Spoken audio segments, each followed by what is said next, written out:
মাঝপথের পূজালিতে প্রতিবাদী তরুণের খুনে ঘটনায় নয়া মোড়। পরিবারের অভিযোগ, খুনের পেছনে রয়েছে তৃণমূলের গোষ্ঠীদ্বন্দ্ব।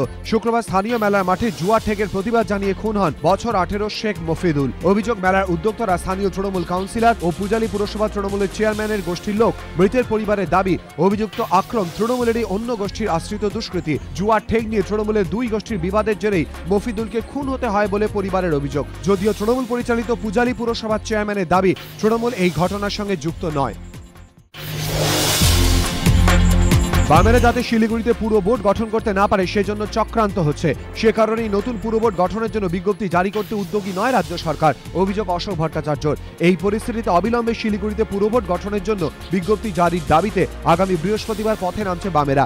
যদিও বামেদের এই অভিযোগ উড়িয়ে দিয়েছেন উত্তরবঙ্গ উন্নয়নমন্ত্রী গৌতম দেব।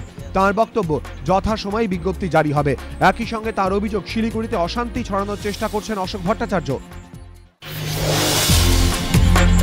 গিরিশ পার্ক গুলিকাণ্ডে ধৃত 6 অভিযুক্তকে 14 দিনের জেল হেফাজতের নির্দেশ দিল ব্যাংশাল আদালত। একই সঙ্গে ধৃতদের টিআই প্যারেডের আবেদনও মঞ্জুর করেন বিচারক। আজ দুপুরে 6 অভিযুক্তকে তোলা হয় ব্যাংশাল আদালতে। অভিযুক্ত পক্ষের আইনজীবীরা জামিনের আবেদন জানান। তার বিরোধিতা করে 6 অভিযুক্তের জেল হেফাজতের আবেদন জানান সরকারি আইনজীবী।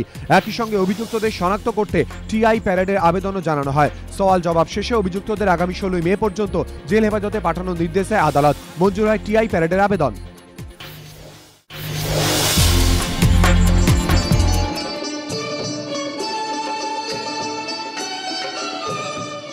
জন্মদিনে সত্যজিৎ স্মরণ।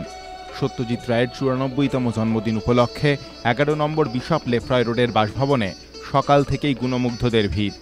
পরাণ বন্দ্যোপাধ্যায়, মীর সহ টালিগঞ্জের অনেক তারকাই উপস্থিত তাঁর স্মৃতিতে শ্রদ্ধার্ঘ্য জানাতে। সত্যজিৎ পুত্র সন্দীপ রায়ের স্মৃতি রোমন্থনে উঠে এলো সত্যজিৎ রায়ের পছন্দ অপছন্দের কথা। স্মৃতি ভিড় করে আসে। তার অবর্তমানেও তিনি আজও প্রবলভাবে বর্তমান তার মৌলিক সৃষ্টিতে। সত্যজিতের চির অমলিন মণিমুক্তগুলোকে আঁকড়েই বাঙালি আজও স্বপ্নে বিভোর।